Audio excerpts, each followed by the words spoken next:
చంద్రబాబు గారు ఎప్పుడు ఈ సిఐఐ సదస్సులు అంటారు, 2047 విజన్ అంటారు, ఇలా రకరకాలుగా పెద్ద పెద్ద మాటలు ఆయన చెప్తూ ఉంటారు. నిజంగా ఇవన్నీ కూడా సామాన్య ప్రజలకు అర్థమయ్యే విషయాలు కాదు. అసలేంటి మరి సిఐఐ సదస్సుకు ఢిల్లీ వెళ్ళారు, చంద్రబాబు గారు లోకేష్ గారు ఇద్దరు వెళ్ళారు. అలాగే విదేశీ ప్రతినిధులను కూడా ఆహ్వానిస్తున్నారు మన రాష్ట్రంలో విశాఖలో జరగబోయే సదస్సుకు.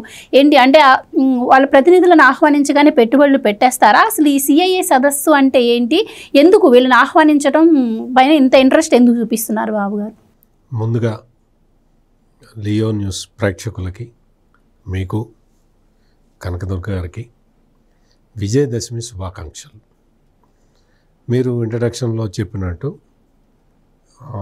పండగల్ని మనం ప్రశాంతంగా ఆనందంగా జరుపుకోవాలి. అంటే నేను ఏదో మళ్ళీ రాజకీయాలతోటే మొదలు పెడుతున్నానని అనుకోమాకండి. జగన్మోహన్ రెడ్డి 5 సంవత్సరాల కాలంలో ఒక నిర్బంధంలోనే అన్నీ జరిగినాయి. అన్నీ అంటే ఆఖరికి గణేష్ మండపాలకి డబ్బులు వసూలు చేశారు కదా.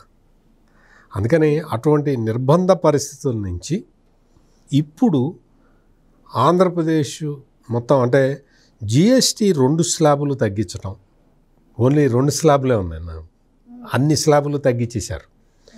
అంటే సరళీకృత ఆర్థిక విధానాలు వచ్చిన తర్వాత ఇంప్లిమెంట్ చేసిన జిఎస్టీ పన్ను విధానాన్ని మరింత సరళతరం చేస్తూ కేవలం 2 స్లాబులకే పరిమితం చేయటం, మిల్క్ ప్రోడక్ట్స్కి మిల్క్ ప్రోడక్ట్స్ వాటి మీద అసలు మొత్తం జిఎస్టీ తీసేయటం, 0% జిఎస్టీ కొన్ని, ఇవన్నీ కూడా ఏంటి అంటే మనకి ఒక్కొక్క ఫ్యామిలీకి ఒక అంచనా ఏంటి అంటే ఒక్కొక్క కుటుంబానికి 15,000 రూపాయలు ఆదా చేస్తుంది అనేది ఒక అంచనా. అంటే 15,000 రూపాయలు ఆదా చేయడం అంటే మనం 15,000 సంపాదించటం కింద లెక్క. ధరలు విపరీతంగా పెరుగుతున్నాయి అనుకుంటున్న టైంలో ఈ జిఎస్టీ సంస్కరణలు తీసుకురావటం వల్ల ధరలు తగ్గే అవకాశం మనకి స్పష్టంగా కనపడుతున్నది. ఆంధ్రప్రదేశ్లో అయితే మరీ ముఖ్యంగా ఈ ట్రూ అప్ ఛార్జీలు, ఇప్పటివరకు కరెంట్ ఛార్జీలు పెంచిన ప్రభుత్వం ట్రూ డౌన్ అని చెప్పి విద్యుత్ ఛార్జీలను తగ్గిస్తూ ఉన్నది.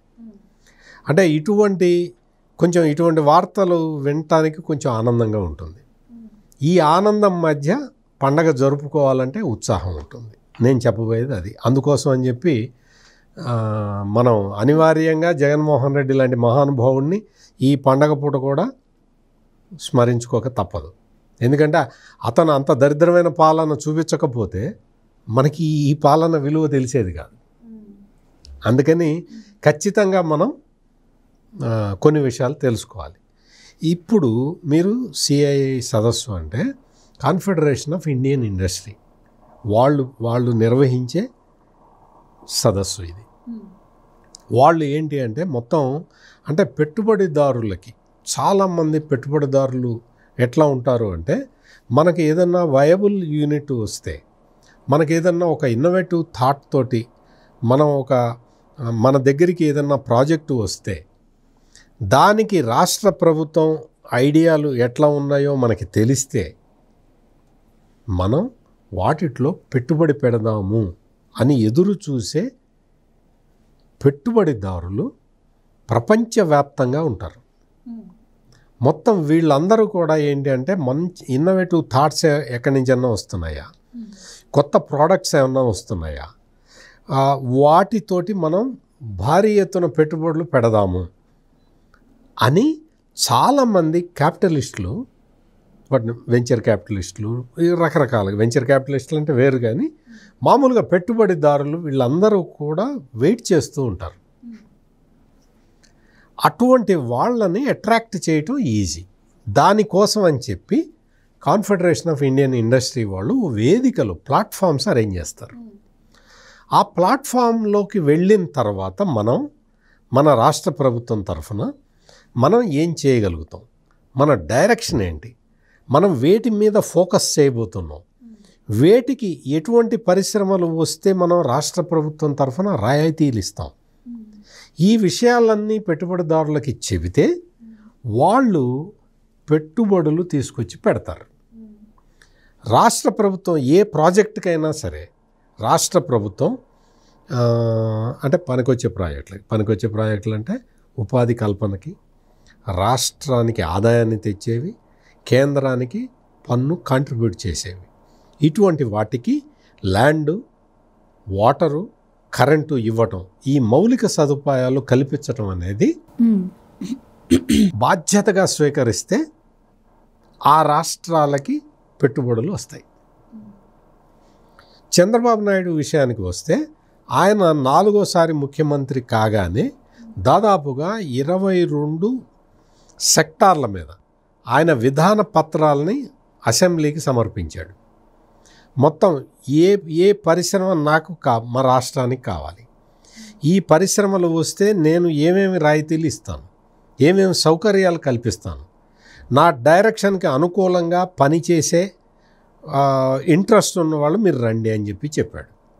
ఉదాహరణకి లాజిస్టిక్స్. ఈ లాజిస్టిక్స్లో ఈ మొత్తం లాజిస్టిక్స్లో ఏముంటుంది? గూడ్స్ ట్రాన్స్పోర్టేషను, స్టోరేజీ, వాటికి సంబంధించిన ఈ విధి విధానాలు. ఈ లాజిస్టిక్స్కి సంబంధించి నేను ఒక కొత్త విధానాన్ని తీసుకొస్తున్నాను అని ఆయన చెప్తూ ఉన్నాడు. అలాగే డీప్ టెక్నాలజీ, దాంతో ఇది కావాలి. ఇటువంటివి అన్నీ కూడా గ్రీన్ హైడ్రోజన్ కానీ, గ్రీన్ ఎనర్జీ కానీ, ఇటువంటివన్నీ కూడా నా ఫోకస్డ్ పాయింట్లు అని ఆయన చెప్తూ ఉంటే, ఈ రోజున మనం గ్రీన్ ఎనర్జీకి సంబంధించి మీకు సోలార్ ప్యానల్స్ కూడా మనం తయారు చేసుకునే స్థితికి వచ్చాం. మీకు గుర్తుండే ఉంటుంది, చంద్రబాబు నాయుడు 4వసారి ముఖ్యమంత్రి అయిన కొత్తల్లో డ్రోన్ టెక్నాలజీ గురించి చెప్పాడు. ఇప్పుడు చెప్పట్లేదు. ఎందుకు అంటే ఇప్పుడు ఇంకా చెప్పాల్సిన అవసరం లేదు. ఆ డ్రోన్ టెక్నాలజీ గురించి ఆయన చెప్పాడు, చాలామందికి ట్రైనింగ్ ఇచ్చేశాడు. డ్రోన్ టెక్నాలజీకి సంబంధించిన కంపెనీలు వచ్చినాయి, డ్రోన్స్ తయారు చేస్తున్నారు. ఇప్పుడు భారతదేశం మొత్తంలో అన్ని రాష్ట్రాలు కూడా డ్రోన్ టెక్నాలజీలో అనుభవజ్ఞులు ఎక్కడున్నారు అంటే ఆంధ్రప్రదేశ్లో అని చెప్తున్నారు. ఇక్కడ మనం ఉత్పత్తి చేసిన, మనం ప్రొడ్యూస్ చేసిన, మనం రూపొందించుకున్న, మనం తయారు చేసిన ఈ డ్రోన్ ఎక్స్పర్ట్స్ ఇతర రాష్ట్రాలకు కూడా వెళ్ళి పనిచేసే పరిస్థితి ఈరోజు ఉంది. అదేవిధంగా డీప్ టెక్, ఏఐ టెక్నాలజీసు, వీటితో పాటు క్వాంటమ్ కంప్యూటింగ్ని నేను తీసుకొస్తానని చెప్పాడు. అమరావతికి తీసుకొస్తున్నాడు. నెక్స్ట్ ఇయర్ కల్లా అది రెడీ అవుతుంది. వచ్చి ఇంకొక స్టెప్ ముందరకేసి క్వాంటమ్ కంప్యూటర్లని ప్రపంచంలో ఏ దేశానికైనా కావాలంటే ఆ దేశానికి నేను ఎక్స్పోర్ట్ చేస్తానని చెప్తున్నాడు. క్వాంటమ్ కంప్యూటర్లని ఇతర దేశాలకి ఎక్స్పోర్ట్ చేస్తాను మీకు కావాలంటే అని చెప్పే ముఖ్యమంత్రి ఎవరైనా ఉన్నారా? చంద్రబాబు నాయుడు. అందుకని ఆయన చెప్పేవన్నీ కూడా సింపుల్ టెక్నాలజీనే. మీరు చెప్పినట్టు ఏదో కాంప్లికేటెడ్ కాంప్లెక్స్ టెక్నాలజీ కాదు. సింపుల్గా ఆయన చెప్పింది విని అర్థం చేసుకుంటే దానంత సులువుగా ఇంకేది ఉండదు. ఇప్పుడు క్వాంటమ్ కంప్యూటింగ్ గురించి నేను చెప్పాను. నన్ను కూర్చోపెడితే నేను క్వాంటమ్ కంప్యూటర్ని ఆపరేట్ చేస్తానా? చేయలేను కదా. ఆ టెక్నాలజీ ఎట్లా పనిచేస్తుంది, దీనివల్ల మనకు ఉపయోగం ఏంటి అని తెలుసుకుంటాం. అదే మనం చేయాల్సింది. మిగిలినవన్నీ టెక్నికల్ పీపుల్ చేస్తారు. డీప్ టెక్నాలజీ తోటి ఈ రోజున మనం అడ్వాన్స్డ్ టెక్నాలజికల్ డెవలప్మెంట్లోకి వెళ్ళిపోతూ ఉన్నాం. ఇటువంటి విధానాలని తీసుకురొచ్చి ఇప్పటికీ అంటే ఏ రాష్ట్ర ప్రభుత్వం కూడా, దేశంలో ఏ రాష్ట్ర ప్రభుత్వం కూడా చెయ్యలేని విధంగా 10 లక్షల కోట్ల రూపాయల పెట్టుబడులను ఇప్పటికే తీసుకొచ్చి ఆంధ్రప్రదేశ్లో దించారు. Please subscribe to Leo News for more videos.